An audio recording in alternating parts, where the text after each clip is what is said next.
c'est la nouvelle. La nouvelle.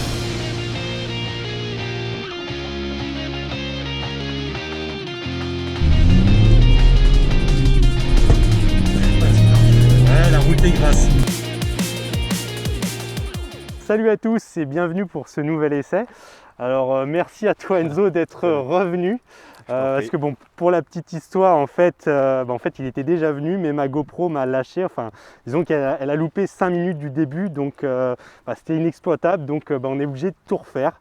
Voilà, donc franchement, merci beaucoup d'être revenu. C'est normal, je pense. En tout cas, ça me fait super plaisir de représenter donc cette Fiesta ST de dernière génération.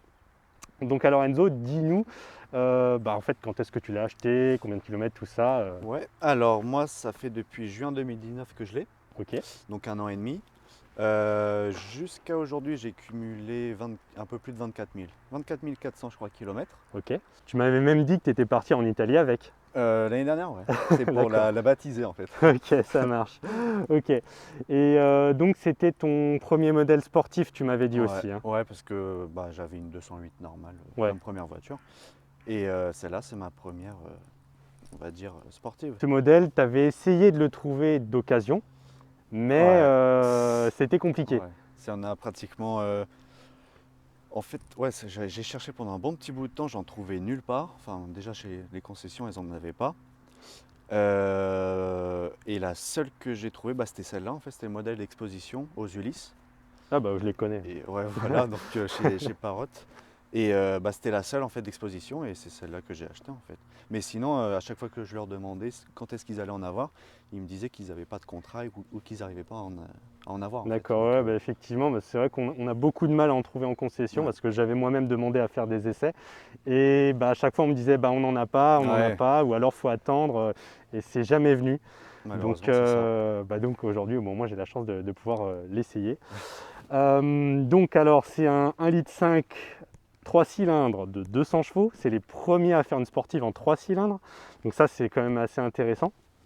Sortir une puissance pareille sur un 3 cylindres, même si je sais que Toyota, ils viennent de sortir une petite Yaris GR, d'ailleurs qu'on a croisé la dernière fois. Je vais mettre la petite séquence, je l'ai enregistrée à la dashcam. C'est ça.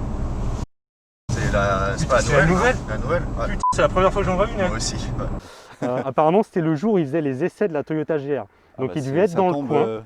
Et il y en avait une dizaine apparemment qui devaient tourner. Ouais, effectivement, ils en ont prêté une dizaine. D'accord. Donc on a vraiment eu de la chance de tomber sur eux. C'est un bon hasard. Hein. Donc ouais. Et donc voilà. Et sinon pour en revenir à la voiture, donc 290 Nm de couple, ce qui est pas mal du tout pour un 3 cylindres. Ouais, quoi. ouais. Pour 1,5 litre. Tu n'as pas fait trop de modifications, en tout cas ça se voit pas esthétiquement. Esthétiquement, non, j'ai rien fait. Juste du coup une ligne Miltech avec clapet. D'accord. Enfin, il y a déjà le clapet d'origine. Oui. Mais Miltech on fait aussi avec clapet pour cette Fiesta. Et donc c'est tout ce que j'ai changé.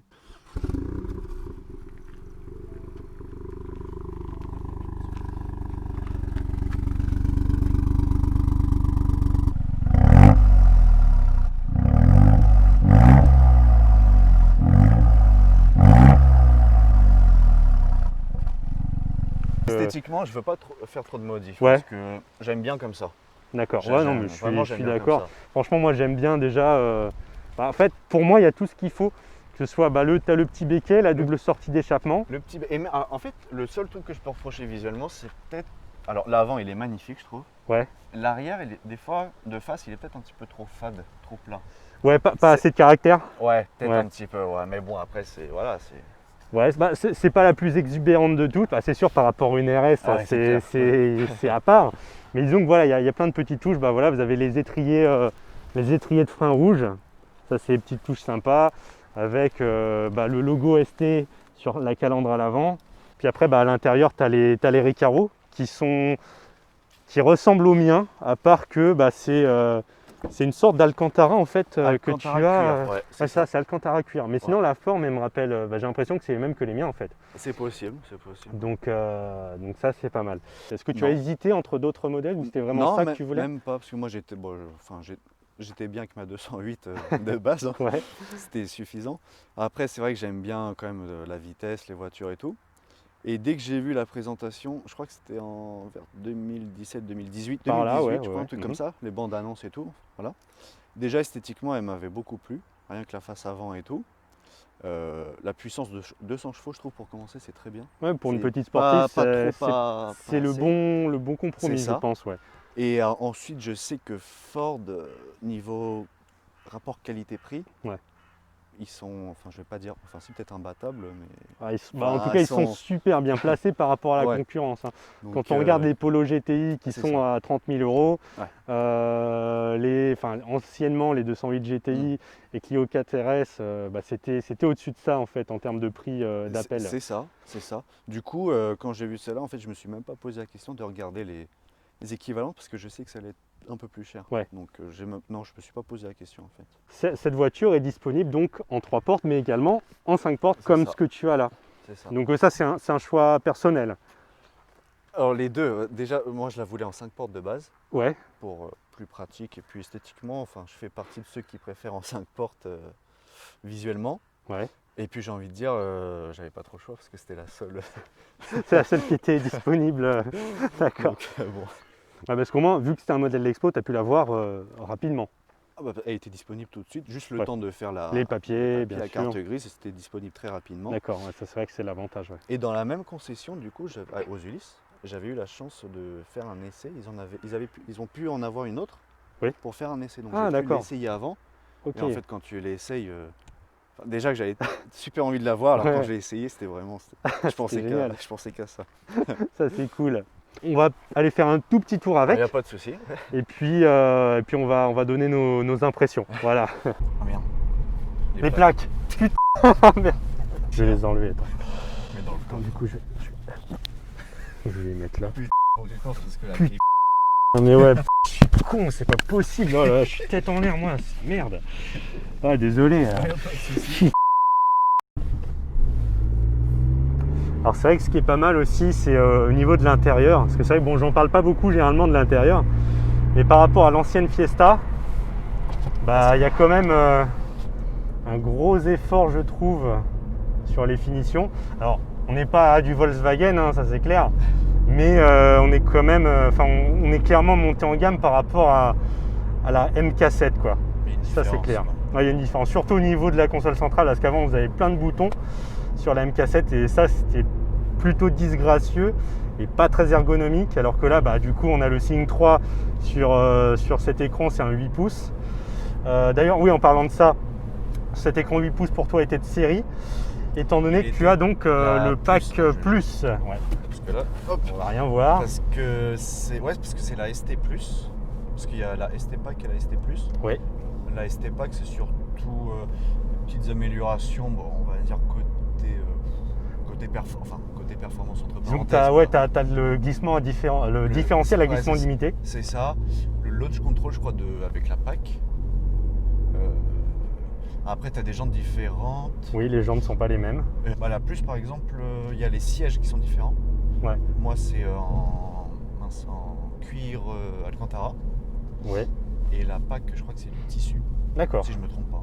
Alors, non, je pense pas qu'il y ait quelque chose qui l'indique, mais là je pense vu qu'on est en ville et qu'on roule cool, je pense qu'on est sur 2 cylindres.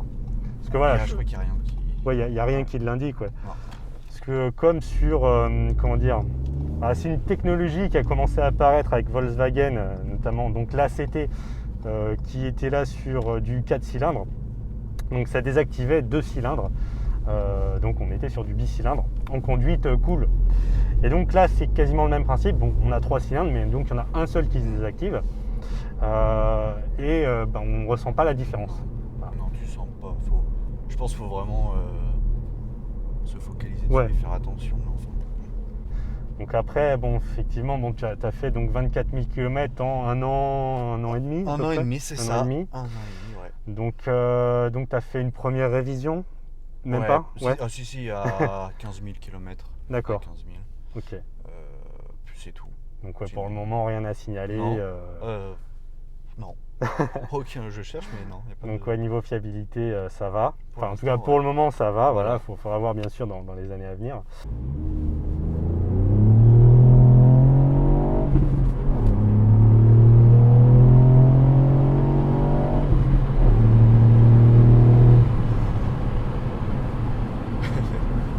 Je peux vous dire que ça pousse. Enfin, autant vu que je devais refilmer la séquence, autant je me disais, il va falloir que je rejoue mon émotion. Mais honnêtement, ça m'a quasiment, allez, à 90%, ça m'a autant surpris que la première fois. Ah ouais, ça marche. Ça marche. Ah ouais, franchement, les sensations, elles sont bonnes. Tellement, tu te dis, mais ça pousse pour 200 chevaux, quoi. C'est incroyable. Ça, c'est... Franchement, c'est trop plaisant, quoi. Ça fait plaisir, ouais. Franchement, avoir un petit gabarit comme ça, Avec le bruit, avec les petits claquements à l'échappement, et puis que ça pousse autant, parce que bon, 290 Nm de couple, bah, c'est mine de rien pour les reprises, c'est pas mal. Je trouve ça génial, quoi. Il y a certains magazines qui osent même dire, bah, c'est tout simplement la meilleure petite sportive. Enfin, en tout cas, à l'époque, quand elle est sortie, ils disaient que c'était la meilleure petite sportive. Et honnêtement, avec tout ce que je vois, et plus le ressenti, déjà en termes d'accélération, puis même, bon là, c'était pas tout à fait droit, mais et puis, on sent les mouvements de caisse, puis bon là, on a quelqu'un devant. Franchement, ça tient très bien la route. Alors certains, enfin je crois que c'est l'Argus qui disait oui, la génération précédente était peut-être un petit peu plus joueuse. Ça reste vraiment très très bien, quoi.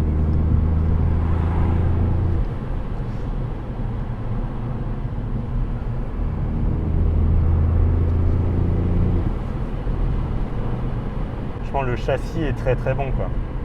Après, je sais pas ce que tu penses, toi, au niveau du ressenti de la direction, de la boîte de vitesse. Ah si, bah, en fait déjà la boîte de vitesse, moi j'adore. Elle passe toute seule, les Ouais. vitesses, elles passent vraiment toutes seules. Ouais, ça accroche pas, ça... C'est ça. Et puis le châssis, bon après, comme on a dit, je vais pas sur circuit, donc Oui, à 100%, je sais pas. oui, bien sûr. Mais quand je prends des virages, des fois, je fais exprès de les prendre quand même assez rapidement, entre parenthèses. Ouais, ouais. Elle bouge pas elle reste collée à la Ouais, route, c'est en un fait, rail, ça- ouais. ouais, c'est ça. Après, ce qui est aussi intéressant, c'est que tu as plusieurs modes de conduite. Ouais. Tu as le mode normal, le mode sport Et mode circuit, et le mode circuit. c'est ça. Voilà. Et puis, il y a même possibilité de désactiver complètement l'ESP, quoi. Ouais, c'est ça.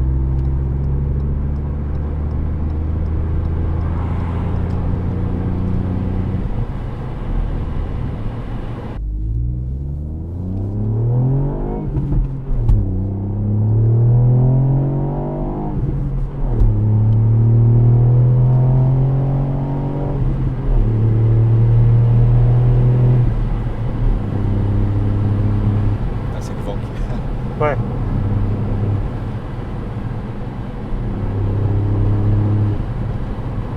Un truc que j'aime bien vraiment sur cette voiture, c'est aussi sa couleur, hein. C'est con, hein, mais cette couleur-là, le bleu performance, il est... en fait, il n'était pas disponible sur la Ford Focus RS, alors qu'elle a été présentée avec cette couleur-là.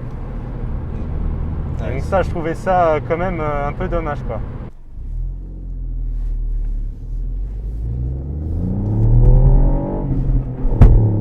patinant. Ouais, la route est grasse. Et putain, qu'elle avance.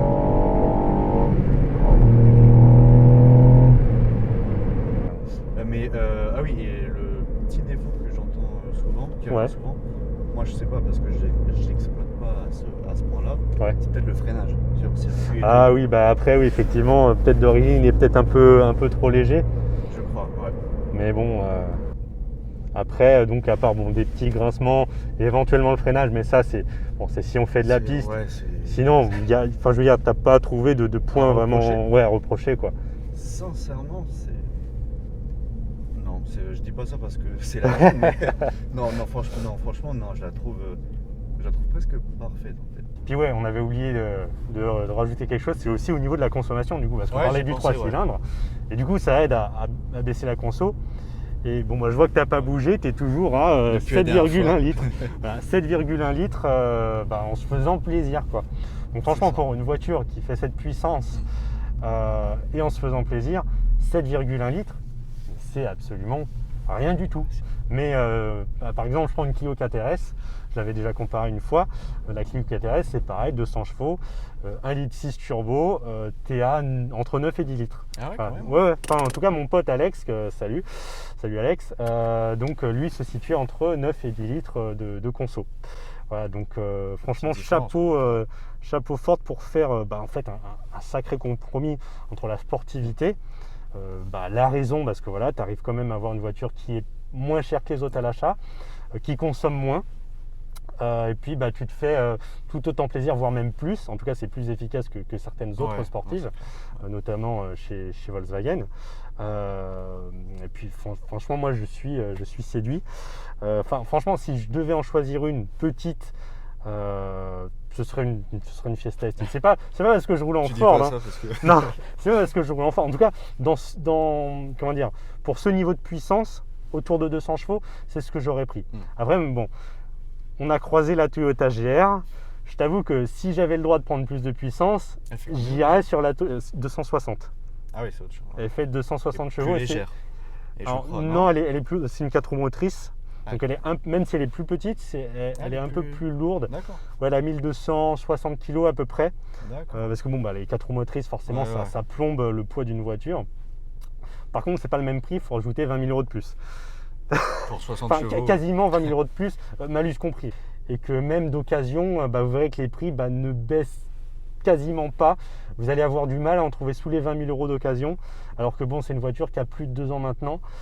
Et c'est quelque chose quand même d'assez exceptionnel, faut le noter quoi. J'espère que cette vidéo vous aura plu. En tout cas, moi j'ai adoré. Et puis encore une fois, merci Enzo d'être revenu me voir.